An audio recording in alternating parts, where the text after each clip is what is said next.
Olá pessoal, aqui é o William Jacob e iniciamos agora mais um estudo das obras de Leon Denis, dando sequência ao livro O Porquê da Vida, mas como fizemos no estudo anterior, nós vamos novamente quebrar um protocolo e depois vocês dizem aí o que acharam, se quer que a gente mantenha esse estilo até para o próximo estudo, ou se quer que já entre direto no livro, né, em questão aqui, que é o Porquê da Vida. Mas hoje eu vou ler então mais uma mensagem do livro de respostas, psicografado pelo Chico e ditado pelo Espírito Emmanuel. Hoje o capítulo a ser estudado, ser lido praticamente, na verdade, é o 16, intitulado Ação Pronta. E vejam que mensagem interessante. Se a ideia relativa a algum bem por fazer saltou do silêncio para a tua cabeça, não perguntes demasiadamente aos outros sobre a maneira de executá-la. Começa a trabalhar, e o teu próprio serviço trará os companheiros que colaborarão contigo, auxiliando-te a pensar no melhor a ser feito. Aqui não dá para levar ao pé da letra e ignorar a importância da gente tentar, né, encontrar ajuda, buscar opiniões, buscar ideias que possam aprimorar aquilo que a gente até quer iniciar. Mas a palavrinha aqui que nos chama atenção é o demasiadamente. Porque às vezes a gente quer fazer alguma coisa e fica por muito e muito tempo apenas ali no campo do projeto, idealizando algo, tentando fazer algo perfeito antes de começar. E aí não vamos começar nunca, porque o perfeito não existe. Então é importante a gente ver que o feito é melhor do que o perfeito. Isso não quer dizer que a gente deva abrir mão, né, de melhorias sempre. Não.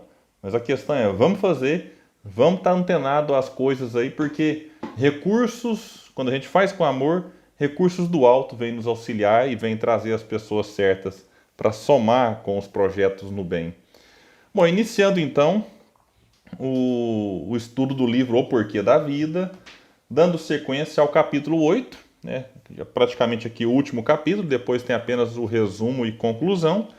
A gente falou no episódio anterior que os espíritas mais dedicados à parte científica, eles eram vítimas de sarcasmo, né? O próprio William Crookes fora acusado de estar ali envolvido com a médium Florence Cook, que era uma jovem na época, e isso é algo que não faz sentido, até porque os fenômenos que William Crookes presenciou foram presenciados e comprovados por dezenas de outros homens e mulheres de ciência.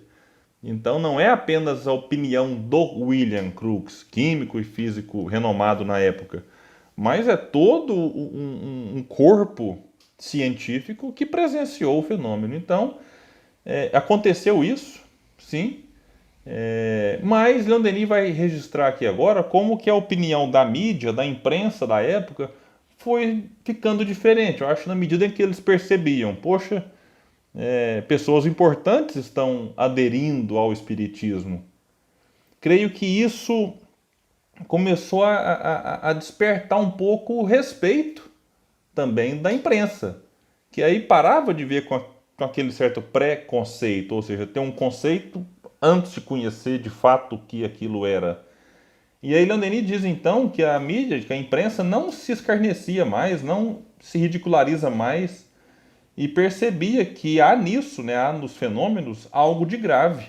Ele vai citar que os grandes jornais de Paris, o Le Figaro, Le Matin, L'Éclair, Le Journal, Le Petit Parisien, publicam frequentemente artigos sérios sobre essas matérias. Olha que interessante. A doutrina, né, do espiritualismo experimental, que era essa parte mais voltada para o fenômeno, espalha-se no mundo com uma rapidez prodigiosa. Nos Estados Unidos, vai dizer ele, seus adeptos se contam aos milhões. A Europa Ocidental está iniciada e até nos meios mais atrasados fundam-se sociedades de investigações. Aqui é interessante observar que havia uma diferença entre esse espiritualismo experimental, ou chamado moderno espiritualismo, enfim, são vários nomes de correntes, né, que admitiam o fenômeno, admitiam a presença dos espíritos e as suas múltiplas manifestações, Mas eles não tiraram e não tiravam consequências morais desse intercâmbio mediúnico. Quando a gente lê, por exemplo, um Arthur Conan Doyle, do livro A Nova Revelação, ou A História do Espiritualismo, a gente percebe que ele fica muito focado no fenômeno. E talvez isso tinha que ser assim. Não estou dizendo que ele estava errado, não. É apenas uma constatação, porque a pessoa pode até ler o livro e falar assim, poxa, mas ele poucas vezes citou aqui questão das consequências que se tira desse intercâmbio. Inclusive, pouco se falava de reencarnação nessa, né, corrente de pensamento. Então era muito mais voltado para o fenômeno. E Leon Denis vai dizer que nos Estados Unidos se contava aos milhões. Ainda hoje, se a gente for observar, nos Estados Unidos, nós não temos um grande número de adeptos do espiritismo.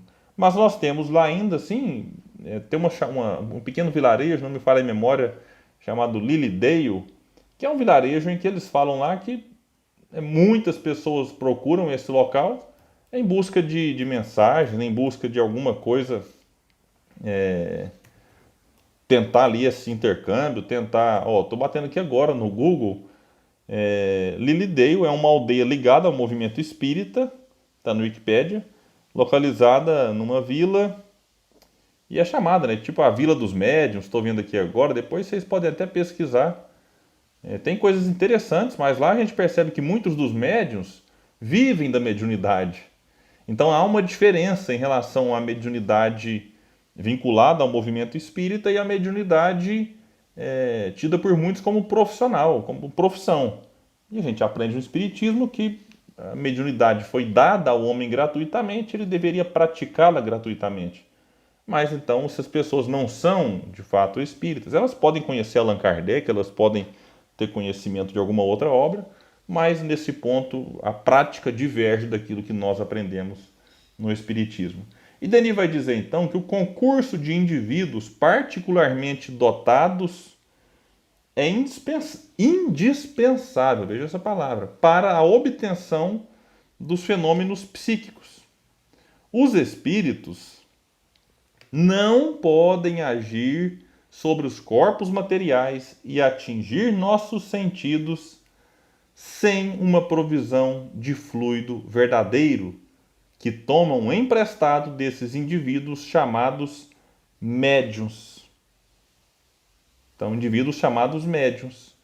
E aí a gente observa aqui que ele vai continuar dizendo que todo mundo possui rudimentos da mediunidade. Todo mundo possui rudimentos da mediunidade, que se desenvolvem através do trabalho e do exercício. Então, esse é um ponto interessante. Eu vou trazer aqui também uma reflexão do próprio codificador, lá no livro dos médiuns, quando ele vai dizer no item, que o item é 159, quando a gente fica naquela dúvida, assim, todo mundo é médium? Essa é uma coisa assim que dá o que falar no movimento espírita. Que no sentido, vamos dizer assim, sutil, sim, todo mundo sente, uma vez ou outra, a influência de um espírito. Mas a gente pode sair chamando todo mundo de médium? Oi, amigo médium, oi, amiga médium. Será que pode? E aí é necessário a gente ver que quando ele fala que todo mundo possui rudimentos de mediunidade, ok, ele está certo.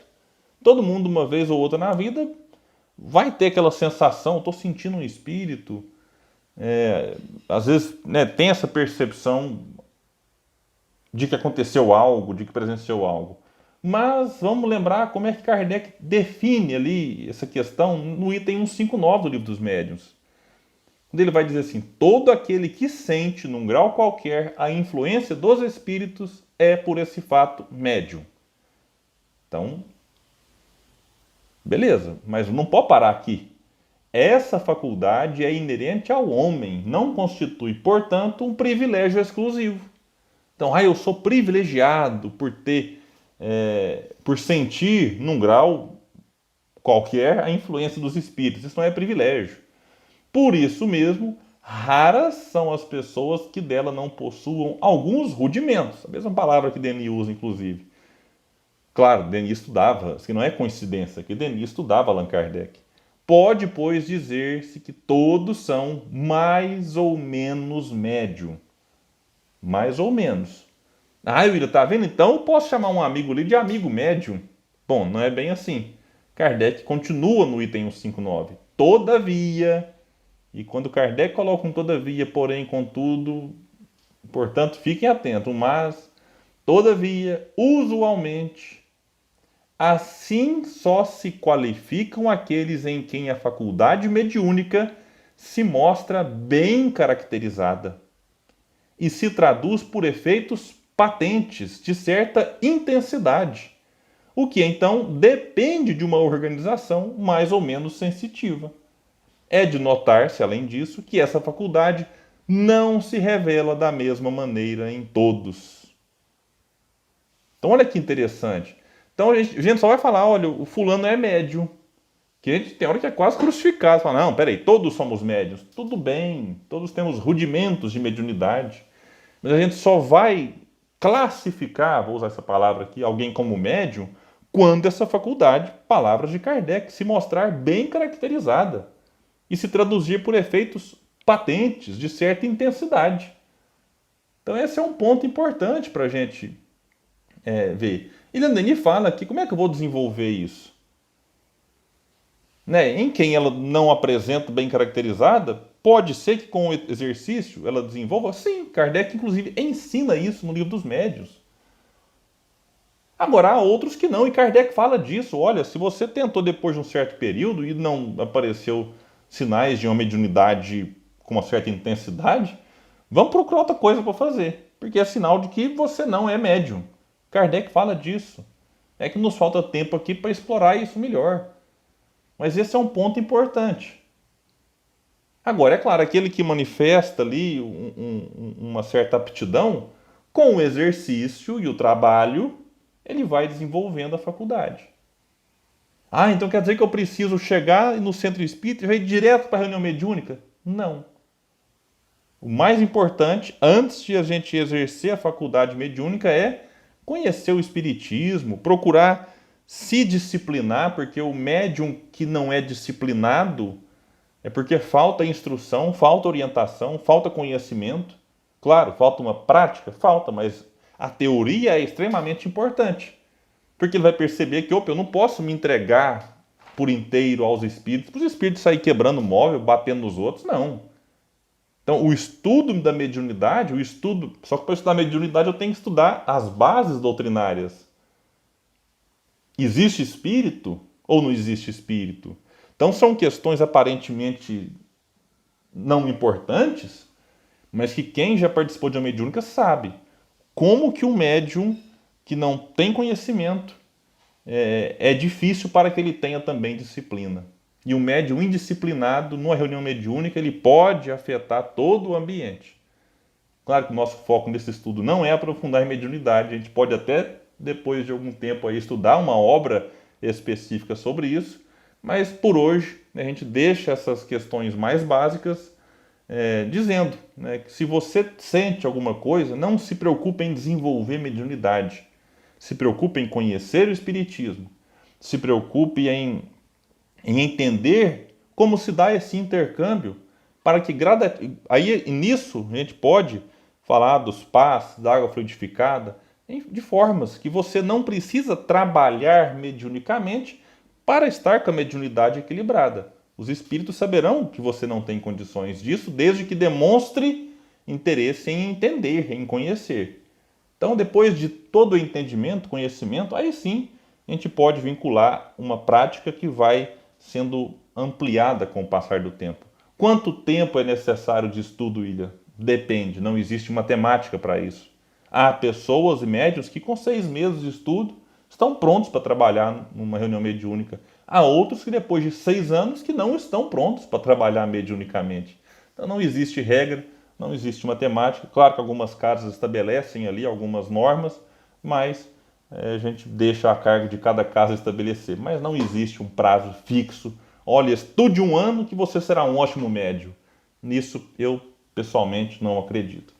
Muito obrigado e até o nosso próximo estudo das obras de Leon Denis.